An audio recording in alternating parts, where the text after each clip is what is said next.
मंडळी, बाई तुझा आशीर्वाद या मालिकेचा आजचा म्हणजेच 8 जुलैचा एपिसोड रिव्ह्यू तुम्ही ऐकत आहात. प्रेक्षकांनो, तुम्ही खूप वाट बघत होता ना या एपिसोडची. मस्त दाखवलाय त्यांनी आजचा एपिसोड. सुरुवातीला आपण बघतोय ती आत्याबाई, ती सुलक्षणा आत्याबाई आहे ना, ती समोर येते बरं का या अण्णाच्या. ती वटपौर्णिमेच्या पूजेला निघालेली असते, पण जाता जाता मुद्दाम चिडवून जाते अण्णाला, म्हणजे तिच्या भावाला. ती म्हणते कशी, काय मग धोंडीराज भाऊ दांगट, नाही केली का तुमच्या सुनबाईने वटपौर्णिमेची पूजा? अण्णा म्हणतात तुला काय करायचंय? त्यावर ही आत्या हसते. मग अण्णा चिडून हे काय करते का? सुलक्षणा आत्या म्हणते, हा म्हणजे नाही केली ना तिनं पूजा. घरात असल तर करल ना ती पूजा. गेली वाटतं तिच्या घरी गेली. अण्णा म्हणतो गेली, तिच्या घरीच गेली, पण तिचं सर्टिफिकेट आणायला गेली आहे लहान्या दिरा सोबत. सुलक्षणा आत्या म्हणते ते कशाला र? त्यावर अण्णा म्हणतो कशाला म्हणजे गोल्ड मेडलचं सर्टिफिकेट आहे माझ्या सुनेकडं, ते आणायला गेली ती. तिला पुढे शिकायचंय, नोकरी कर. ती सुलक्षणा आत्या म्हणते खरं की काय? अण्णा म्हणतो मग खरं बोलायची सवय मला, तू सारखं खोटं बोलत नसतो मी. आणि सुले, माझी सुनबाई हे घर रिनोव्हेशन बांधून घेणार आहे बरं का माझी सुनबाई हे घर. त्यावर सुलक्षणा म्हणते गप्पा बस, तुझे एकट्याचं घर नाही, माझा पण हिस्सा आहे त्याच्यात. अण्णा म्हणतो स्वतःचा हिस्सा तर खाल्लाच, आता माझा हिस्सा खायला बसलीये. माझ्या हिश्श्यावर डोळ्या ठेवती, लाज पण वाटत नाही का ग सुले तुला? सुलक्षणा आत्या म्हणते की अरे तुझी सुनबाई वटपौर्णिमेला निघून गेली घरातून, माझी लाज काढू राहिला काय? अण्णा म्हणतो तुझी लाज गेली दुबईला. अगं तुझा नवरा तिकडे दुसरं लग्न करून खुश आहे बरं का. ती सुलक्षणा म्हणते चल चल, तुझ्या बोलण्याला मी या बारीला फसणार नाही बरं का. अण्णा म्हणतो फसू नको, चल जाय, मला काय करायचंय, तुझा नवरा तिकडे आनंदी आहे ना, हॅप्पी आहे ना, झालं तर मग. ती सुलक्षणा आत्या म्हणते चल चल, काय म्हणायचंय तुला रे अण्णा? अण्णा म्हणतो मला काय म्हणायचं ते पोहोचलंय बरोबर, कर कर वटपौर्णिमेची पूजा कर तू. ही सुलक्षणा आत्या आता विचार करायला लागते, नाही या माणसासाठी मी उपास तापास करू राहिले आणि तिकडे तो माणूस खुश आहे, बघतेच त्याला. असं म्हणून ही पुन्हा नवऱ्याला फोन करायला गेली वाटतं. असो, इकडे राजा आता रिक्षा शोधतोय बरं का. धन्या पण आहे त्याच्यासोबत आणि अवनी पण आहे. घरी येतात ना हे तिघे जण. राजा म्हणत असतो मॅडम इथे टॅक्सी मिळणं अवघड आहे हो. नाही आजूबाजूला माझं कोण ओळखीचं पण राहत नाही, नाही तर बोलवली असती मी गाडी पटकन आपल्याला सोडवायला. नाही मला असं वाटतं, रिक्वेस्ट करतो मी, आपण शेअरिंग मध्ये गेलो तर तुम्हाला चालेल का? काही प्रॉब्लेम नाही ना? राजा काय बोलतोय या गोष्टीकडे अवनीचं लक्षच नसतं. तिचं सर्टिफिकेट तिच्या वडिलांनी जाळलं सारखं ती आठवत असते आणि खूप असं विचार करत असते. तेवढ्यात आता एक रिक्षा येते बरं का, पण रिक्षा काही थांबे ना. राजा सगळ्या रिक्षांना टॅक्सीला हात देत असतो, पण कुठलीच रिक्षा आणि टॅक्सी थांबे ना. आता हा धनराज म्हणतो काय पण वहिनी असे कसे वागले हो तुमच्या घरचे तुमच्याशी? घरच्यांचं प्रेम असतं की नाही आपल्यावर, काळजी वाटत असते ना घरच्यांना. पण वहिनींनी किती कष्ट केले त्यांच्या शिक्षणासाठी, किती त्रास सहन केला, हे असं करावं का रे राजादा? सर्टिफिकेट जाळले त्यांनी. राजा आता जवळ येतो धन्याच्या आणि त्याला खुणतो गप्प बस ना. धन्या म्हणतो अरे पण वहिनीला. आता धन्या म्हणतो हो गप्प बस, तुझ्या वहिनीला त्रास होतोय, शांत बस, तोच इशे काढू नको धन्या. धन्या आता बिचारा गप्प बसतो आणि रिक्षा शोधायला लागतो. तेवढ्यात अवनी तिच्या हाताकडे बघते बरं का. राजा म्हणतो काय झालं मॅडम, हात दाखवा तुमचा. अवनी आता हात दाखवत नसते, पण राजा म्हणतो दाखवा ना मला बघू काय झालं हाताला. अवनीचा हात बघतो राजा, तर हाताला खूप भाजलेलं असतं. तिने ते सर्टिफिकेट ते जाळत असताना हात घातला होता ना मध्ये. राजा म्हणतो काय मॅडम किती भाजलंय तुमच्या हाताला, घरी गेल्यावर आपण मलमपट्टी करू, त्याला हात उघडा ठेवा बरं का, काळजी घ्या. असं म्हणून राजा काळजीने तिला म्हणतो इथे इथे बसता का तुम्ही अवनी मॅडम, जेवून घेता का? ए धन्या डबा आणलाय ना तू? आता धन्या म्हणतो हो डबा दिलाय ना यशदानी. आता अवनीला तो म्हणतो चला ना मॅडम बसू आपण इथे. अवनी म्हणते नाही नको. राजा म्हणतो असं काय करताय, सकाळपासून तुम्ही काही खाल्लं नाहीये. अवनी म्हणते नको रे राजा, तुम्ही खाऊन घ्या, माझी इच्छा नाहीये. राजा म्हणतो असं काय करता, माझ्यावर काही राग आहे का? मग अवनी म्हणते नाही तसं काही नाहीये. राजा म्हणतो मग काय प्रॉब्लेम झालाय, सांगा ना मला एकदा तरी. अवनी आता चिडते आणि म्हणते अरे बाबा नाहीये मला भूक, सांगितलं ना तुला, प्लीज यार मला फोर्स नको करूस. राजाला कळतं की हिला खायचंच नाहीये. काय कसं दाखवलंय त्यांनी प्रेक्षकांनो, अनावधानाने तिच्याकडनं वटपौर्णिमेचा उपास पण घडतो बरं का, पण पूजा मात्र राजा साहेबांनी केली आहे. आता धन्या म्हणतो मला कळलं कळलं वहिनी, मला तुमची खायची इच्छा का नाहीये ते. धन्याचं लक्ष तिकडे वडाच्या झाडाकडे जातं बरं का, आणि तो या अवनीला म्हणतो अरे अवनी वहिनी मला कळलं. ए राजादा ते बघ त्या बायका वटवृक्षाची पूजा करून राहिल्या ना. वहिनी तुम्हाला वटपौर्णिमेचं व्रत धरायची इच्छा आहे ना, समजू राहिलं मला. आपण असं करू, तुम्ही पूजा करा, हवं तर पूजा झाल्यावर आपण खाऊयात सगळे एकत्र. त्यावर राजा म्हणतो ए धन्या एक काम करतो का तू तू तू पाणी आणतो का? अवनी मागे वळून बघत अवनी बघत असते सगळ्या बायका तिथे पूजा करताय त्या झाडाकडे वगैरे. तेव्हा राजा धन्याला म्हणतो, "तू जाय बरं पाणी घेऊन ये बरं तुझ्या वहिनीसाठी." धन्या जाय. धन्या म्हणतो, "अरे दादा इथं कुठं पाणी शोधू मी?" राजा म्हणतो, "तू जाय म्हणलं ना, जाय." धन्या जास्ती बोलतोय ना म्हणून राजाने त्याला तिथून पिटाळलं. आता राजा अवनीकडे येतो आणि म्हणतो, "ए बघा मॅडम, त्याला काही कळत नाही, तो असंच बोलून जातो. सॉरी बरं का, त्याला काही समजत नाही, त्याला काही माहिती नाही, तुम्ही मनाला लावून घेऊ नका. सॉरी बरं का मॅडम." आता अवनीला कसं तरी होत असतं बरं का, ती सारखी त्या वडाच्या झाडाकडे बघत असते आणि एकीकडे राजाकडे बघत असते. राजाला आता काही समजे नाही हिच्याशी काय बोलावं. अवनी आता स्वतः सुरुवात करते बोलायला आणि म्हणते, "कमाल आहे ना रे या बायकांची राजा. बघ ना, नवऱ्याच्या दीर्घायुष्यासाठी किती मन लावून पूजा करताय. पूजेने खरंच त्यांच्या इच्छा पूर्ण होत असतील का रे राजा? नाही म्हणजे तसं असतं ना, तर मी पण पूजा केली असती रे." राजा तिच्याकडे बघतच राहतो. अवनी म्हणते, "मी पण माझ्या स्वप्नांच्या दीर्घायुष्यासाठी पूजा केली असते ना राजा. मग नवरा, बायको हे सगळं माझ्या मनात कधी नव्हतं रे. पण माझे आई बाबा त्याच गोष्टीच्या पाठी लागले बघ. काय विचित्र असतं रे आयुष्य. ज्या आई-वडिलांवर आपल्या सगळ्यात जास्ती विश्वास असतो ना, ते आपल्या पाठीशी आहेत म्हणून आपण मोठी-मोठी स्वप्न बघत असतो. आज तेच आई-बाबा माझ्या विरुद्ध उभे आहेत." अवनी तिच्या मनातले विचार राजाला सांगत असते. तेव्हा राजा तिला छान समजवतो. तो म्हणतो, "तुम्ही तुम्ही तुमची सगळी स्वप्न पूर्ण करणार आहेत बघा मॅडम. आणि आपण बोललो ना तिथे, तुम्ही किती आत्मविश्वासाने बोललात तिथे. मला ना खूप खूप छान वाटलं आणि माझा फुल सपोर्ट आहे हो तुम्हाला." अवनी म्हणते, "तू किती चांगला आहेस रे राजा. इथे माझी रक्ताची नाती माझ्या विरुद्ध उभी ठाकली आणि तू तू मात्र माझा कोणी नसताना सुद्धा मला मला ठामपणे सपोर्ट करतोयस, माझ्या पाठीशी उभा आहेस. खरंच रे राजा, प्रत्येक मुलीला तुझ्यासारखाच समजूतदार मुलगा नवरा म्हणून मिळायला हवा. असा नवरा मिळत असेल ना असा नवरा मिळत असेल तर हे व्रत 7 जन्मासाठी करायला काही हरकत नाहीये ना राजा." अवनी आता गोड हसते. तेव्हा राजा म्हणतो, "हो काय हो मॅडम, तुम्ही ना मला लाजवताय." अवनी म्हणते, "नाही रे राजा, पण खरंच खरंच थँक्यू सो मच. थँक्स रे, तू होतास म्हणून तिथे मी सावरू शकले स्वतःला." असं म्हणून आता अवनी असं राजाशी एकीकडे बोलत असते आणि एकीकडे त्या वडाच्या झाडाकडे सारखी बघत असते. पण राजा मात्र मनात विचार करत असतो अवनीबद्दल, पुढची 7 जन्म तुम्हीच मला बायको म्हणून हव्या आहात. कारण मी तुमचा खरा नवरा आहे की नाही, त्याच्या मनात वेगळेच लाडू फुटतायत. त्याही पेक्षा उद्या जबरदस्त लाडू फुटणार आहेत बरं का प्रेक्षकांनो. ते तुम्हाला पुढच्या प्रोमोत कळणार आहे. बघा तर आता अचानक तो दिवा स्वप्न बघायला लागतो बरं का राजा. त्या अवनीने वडाच्या झाडाची पूजा केली आहे असं त्याला भास होतोय आणि समोर त्याला अवनी दिसते अशी सुंदर लाल साडी घातलेली, मस्त अंबाडा घातलेली आणि छान नटलेली सजलेली. ती अशी वडाच्या झाडाला फेऱ्या मारती आणि राजा तिला असं बघतोय लांबून. त्याला फार भारी वाटतंय बरं का हे स्वप्न बघताना. होतात असे भास होतात प्रेमामध्ये. काय आहे ना प्रेक्षकांनो, आता बघा राजाने काय केलंय. आता इथे त्यांनी ते बाईचा आशीर्वादची फ्लूट वाजवली आहे, ती खूप छान वाटते. ते बासरी म्युझिक आहे ना या मालिकेचं, मस्त वाटतं ते ऐकायला. राजा असं त्या अवनीकडे बघतोय, स्माईल करतोय आणि तोही आता अवनी जवळ येतो. तिच्या खांद्यावरून असा पदर टाकतो आणि तोही तिच्यासोबत वडाच्या झाडाला फेऱ्या मारतोय. असं त्याने स्वप्न पाहिलंय बरं का प्रेक्षकांनो. दिवसा स्वप्न बघतोय तो उभ्या उभ्या. काय मजेशीर आहे ना हे सगळं. मंडळी, आजचा भाग टीव्हीवर नक्की बघा, छान वाटेल, तुम्हाला आवडेल. पण कधी कधी ना ही मालिका जरा अशी हळूहळू दाखवतात असं नाही वाटत का? पण मस्त आहे हा मालिका. मालिकेची स्टोरी जरा वेगळीच आहे, छान वाटते बघायला. तुम्हाला पण आवडते ना ही मालिका? मंडळी, तुमचा आग्रह असतो खास मी या मालिकेचा रिव्ह्यू द्यायला सुरुवात केली आहे. अर्थातच मला पण या मालिकेचा म्हणजे स्टोरी, कलाकार सगळेच खूप आवडलेत. वेगळी स्टोरी असल्यावर मालिका आवडणारच प्रेक्षकांनो. चला तर मग प्लीज चॅनलला सबस्क्राईब करायला विसरू नका आणि आजचा एपिसोड कसा वाटला मला कमेंटमध्ये सांगा बरं का नक्की. अचानक आता राजाचं ते स्वप्न आता म्हणजे तुटतं, कारण समोरून एक रिक्षा येतो आणि रिक्षेला तो थांबवतो आणि म्हणतो, "थांबा थांबा, अहो आम्हाला जरा सोडता का? इथे जवळच जायचंय." आता राजा जेव्हा रिक्षावाल्याला थांबवत असतो तेव्हा अवनीला अचानक चक्कर येत असते बरं का.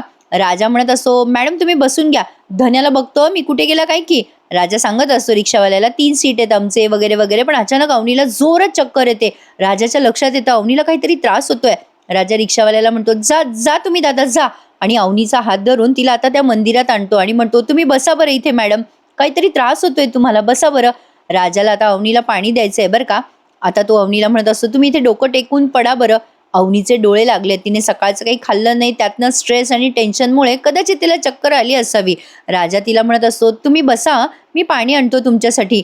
आता राजा तिथे असलेल्या बायकांकडे जातो, त्या वटपौर्णिमेची पूजा करतायत ना, त्यांच्याकडे जातो आणि त्यांना म्हणतो, ताई तुमच्याकडे साखर आहे का? माझ्या त्या आता त्या बायका म्हणतात, "तुमची बायको आहे का ती?" राजा म्हणतो, "हो, त्यांना जरा चक्कर आली आहे बघा. पाणी असेल तर द्या ना. काही खायला आहे का तुमच्याकडे? साखर असली तरी चालेल." त्यावर ती बाई म्हणते, "उपास असेल ना तुमच्या बायकोला? मग खाऊन कसं चालेल?" काही या प्रेक्षकांनो, साखर खाल्ली तर चालते. तर ती बाई म्हणते, "अहो, साखर नका देऊ, त्यांना फक्त पाणी द्या. उपवास केला म्हणून त्रास होत असेल, असं तिला घेऊन जाऊ नका हं. आज वटपौर्णिमा आहे ना, वडाला फेऱ्या मारून जा बरं का, पूजा केल्यासारखं होईल." आता ती बाई एवढा लेक्चर दिल्यानंतर त्याला पाण्याची बॉटल देते बरं का. राजा येतो आणि अवनीला पाणी पाजत असतो, तेव्हा अवनी नाही नाहीच म्हणत असते. अवनी नाही म्हटल्यावर राजा थोडा चिडतो आणि म्हणतो, "असं काय करता हो, प्रत्येक गोष्टीला नाही नाही म्हणता, प्या बरं पाणी." अवनीने आता 2 घोट पाणी पिलंय राजाच्या हाताने. राजाला आता ती विचारते, "धन्या कुठे गेला रे?" राजा म्हणतो, "आत्ता इथेच गेलाय, तो तुम्हाला पाणी आणायलाच गेला होता, निघू आपण तो आल्यावर." अवनी म्हणते, "उशीर होईल का रे घरी जायला?" राजा म्हणतो, "अरे आपल्याला घरीच जायचं आहे ना मॅडम, काय तरी उशीर होणार आहे, तुम्ही टेन्शन नका घेऊ, 5 मिनिटं शांत बसा बरं." "बसा शांत मॅडम, थोड्या वेळ डोळे मिटा, बसा बसा शांत बसा." अवनी आता तिथे डोकं टेकवते आणि डोळे मिटते, तेव्हा तिचा डोळा लागून जातो बरं का प्रेक्षकांनो. थोडंसं असं तिला गरगरायला होतं ना, त्यामुळे तिचा डोळा लागून जातो, तिला झोप लागते. आणि तेवढ्यात राजाचं लक्ष आता त्या वडाच्या झाडाकडे जातं. त्याच्या डोक्यात काय येतं कोणास ठाऊक. त्याला असं वाटतं की आता जाऊन तिथे पूजा करावी, पण तत्पूर्वी त्या बाईने दिलेली पाण्याची बॉटल तो त्या बाईला परत करतो आणि तिथे पूजेचं साहित्य विकणारी एक बाई असते, तिच्याकडे जातो आणि म्हणतो, "ताई मला पूजेचं साहित्य देताल का जरा?" ती बाई म्हणते, "देते मी तुम्हाला पूजेचं साहित्य, पण तुमची बायको कुठे आहे?" तो राजा म्हणतो, "अहो ताई, मीच करणार आहे पूजा." ती बाई म्हणते, "अहो काहीतरीच काय, पूजा बायकोने करायची असते." राजा आता अवनीकडे बघतो बरं का आणि म्हणतो, "अहो ताई, जन्मोजन्मी हीच बायको मिळावी मला, अशी माझी इच्छा आहे, मग पूजा पण मीच करणार ना." ती बाई हसते आता राजाला बघून आणि त्याला पूजेचं साहित्य देते, ताटली देते त्याला छान, त्याच्यात सगळं पूजेचं साहित्य असतं, आंबा, नारळ, फुलं वगैरे वगैरे. तो दोरा पण आहे, वडाला फेऱ्या मारतो ना आपण, तो दोरा सुद्धा. राजा आता त्या वडाच्या झाडाकडे अगदी आत्मविश्वासाने बघतो आणि त्या वडाच्या झाडाची पूजा करायला जातो. वडाच्या झाडाची पूजा करताना राजा मनात खूप छान छान बोलत असतो बरं का प्रेक्षकांनो. पूजा करताना तो म्हणत असतो, "देवी आई, तुला माहिती आहे ग, आम्ही कोणत्या परिस्थितीत लग्न केलंय. देवी आई, आमचं लग्न खरंय हे तुला आणि मलाच माहिती ग, हे त्यांना नाही ना माहिती. त्यांना जेव्हा हे कळलं ना, त्या आधीच आमची लवशिप होऊ दे बघ, म्हणजे त्या आमचं प्रेम आनंदाने स्वीकारतील बरं का. या जन्मात आमच्या प्रेमाला फार कष्ट पडले ग देवी आई, पण पुढच्या जन्मात एवढे कष्ट नको. या जन्मात करीन मी ॲडजस्ट, नो प्रॉब्लेम. देवी आई, हा दुसरा जन्म ना, हा दुसऱ्या जन्मात सगळं काही सेटल करून टाकतो, म्हणजे मला श्रीमंत, देखणा, सायंटिस्ट, हुशारच करून टाक बघ. आणि तसंही या जन्मात माझं कसं सेट झालं, तसं त्यांचं प्रेम माझ्यावर सेट होऊ दे पुढच्या जन्मात. अगं त्यांचं क्रश येऊ दे ग माझ्यावर. नाही, क्रश आलं त्यांचं माझ्यावर की मी खाईल थोडा भाव, थोडाच खाईल, जास्ती नाही खाणार भाव. शेवटी काय, मला त्या आवडतातच ना."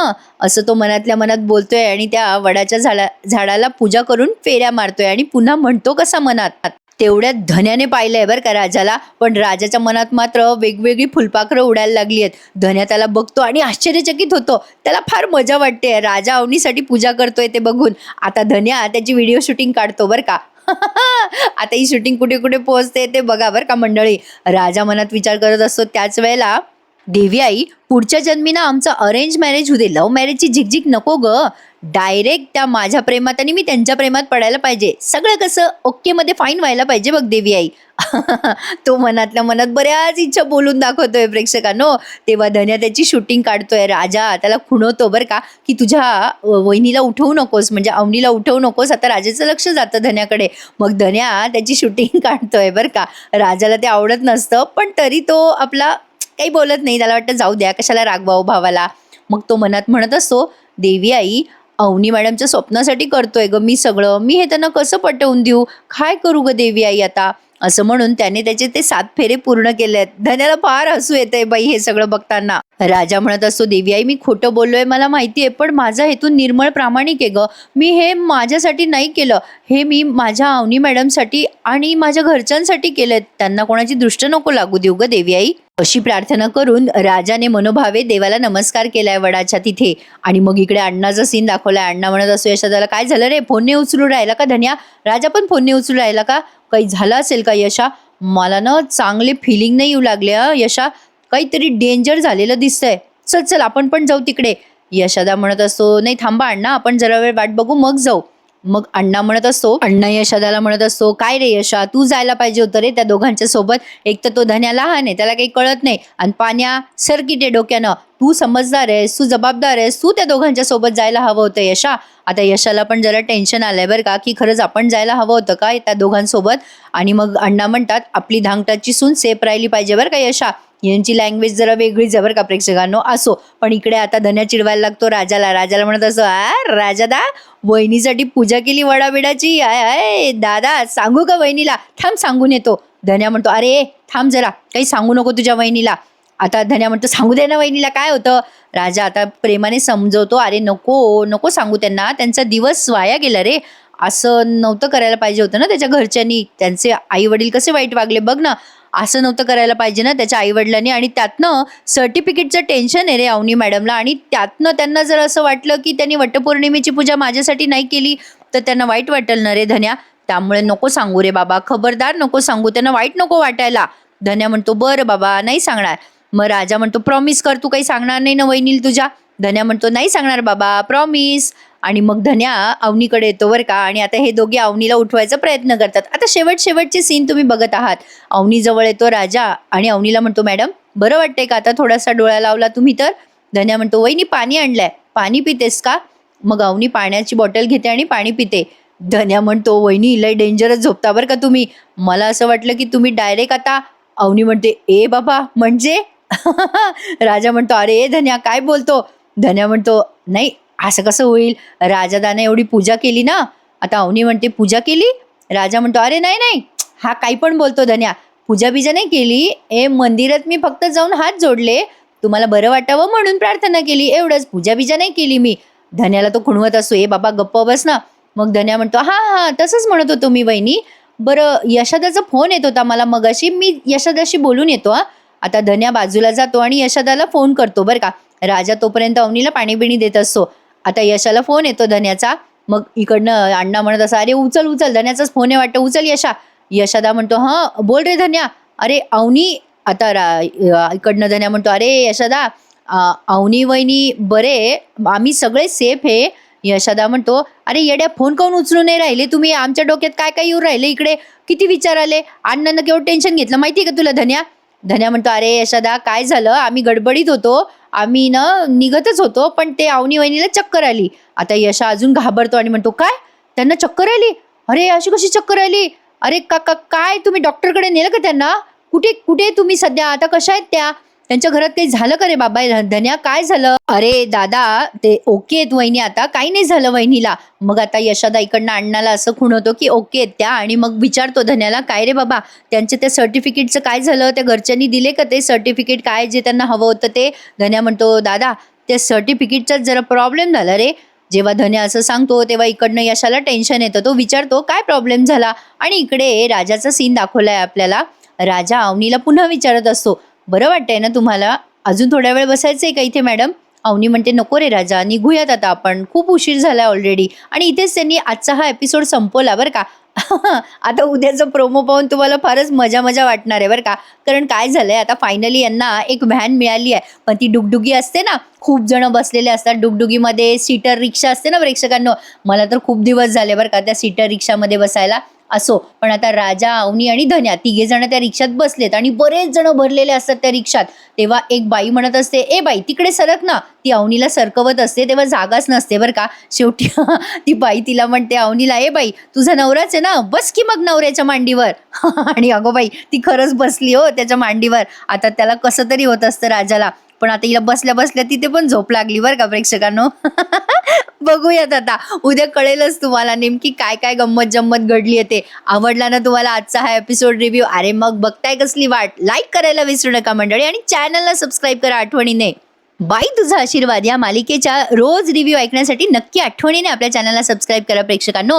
आता बघा, उद्या राजाला खूप लाजल्यासारखं होणार आहे प्रेक्षकांनो. बघूयात उद्या काय गंमत जम्मत घडते. चला तर मंडळी, टेक केअर बरं का. उद्या भेटूयात पुन्हा एकदा बाई तुझा आशीर्वाद या मालिकेच्या नवीन रिव्ह्यू मध्ये. तोपर्यंत टेक केअर बरं का मंडळी. धन्यवाद.